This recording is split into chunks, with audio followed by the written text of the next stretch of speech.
अंकिता आणि स्वागत आहे तुमचं आपल्या यूट्यूब चॅनलवर घरातली शाळा, जिथे आपण मुलांसोबत खेळता खेळता खूप काही शिकतो। कधी आपल्याला समजत नाही आपण मुलांना कसं हँडल करावं, त्यांना कसं समजून सांगावं जेणेकरून ते आपलं ऐकून जाते। आपण पण ऑफिस घर या चक्करमध्ये एवढे त्रस्त झालेलो असतो की आपल्यालाच कुठेतरी हरवून बसलेलो असतो।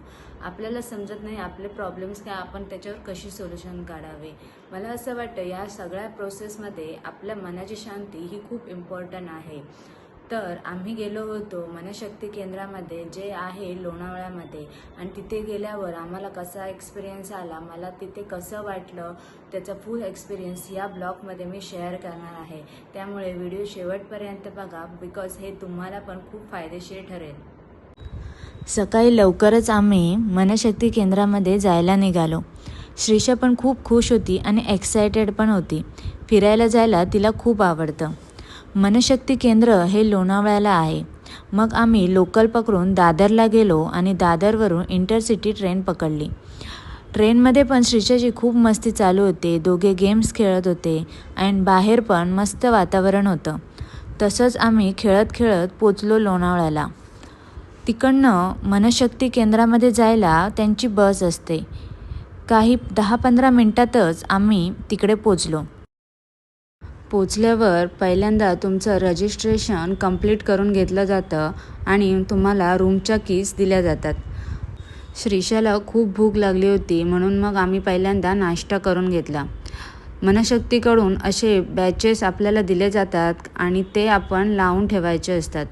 मग आम्ही रूममध्ये गेलो, रूम बघितली। रूम खूप चांगली होती, मस्त असा रूमला व्ह्यू पण होता। आम्ही तिकडे गेलेलो मेंदूक्रांती वर्ग अटेंड करायला। तिथे पॅरेंट्ससाठी शाळा असते आणि मुलांसाठी खूप सारी मस्ती। रोजच्या गडबडीच्या वातावरणातून कुठेतरी शांत जागेत जायचं असेल तर मनशक्ती केंद्राला नक्की भेट द्या। आपल्याला माहीतच नसतं आपल्याला काय हवं आहे, म्हणून नेहमी आपण पळतच असतो आणि या पळापळीतच आपलं आयुष्य संपून जातं। मनाची शांती आपण कुठेतरी हरवून बसतो। असंच खूप काही ते आपल्याला तिकडे शिकवत असतात। इथे सगळे वर्ग हे एकदम फ्री असतात। इकडे माइंड जिम म्हणून एक सेंटर आहे, तिथे वेगवेगळे गेम्स असतात आणि तिथे आपल्याला समजतं की आपली एकाग्रता किती आहे। मोठ्यांना सन्मान द्या, मग तुम्हालाही मान मिळेल। किती सुंदर विचार आहे ना हा। आपल्याला पण आपल्या लहानपणाची आठवण करून देणारी वेगवेगळी गीते इथे शिकवली जातात। तुम्हीच ऐका ना। धक्का मारा रे, गाडी आली चला पळा रे, गाडी थांबली धक्का मारा रे, गाडी आली। जेवणासाठी पण खूप चांगली सोय तिथे आहे।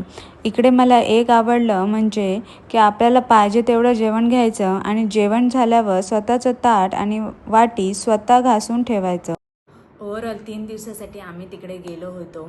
जसं मी व्हिडिओमध्ये अगोदरच सांगितलं, तिथे 3 दिवसात पालकांसाठी वर्ग असतात आणि मुलांसाठी खूप सारी मस्ती, खूप सारे गेम्स, इवन ते मुलांना ट्रेकिंगला पण घेऊन जातात। या 3 दिवसात मनशक्तीचे साधक आपल्या मुलांना असे बघतात जसे त्यांची स्वतःचीच मुलं आहेत। रोज सकाळची प्रार्थना असते, रोज संध्याकाळची प्रार्थना असते। असं खूप चांगलं वातावरण तिथे असतं।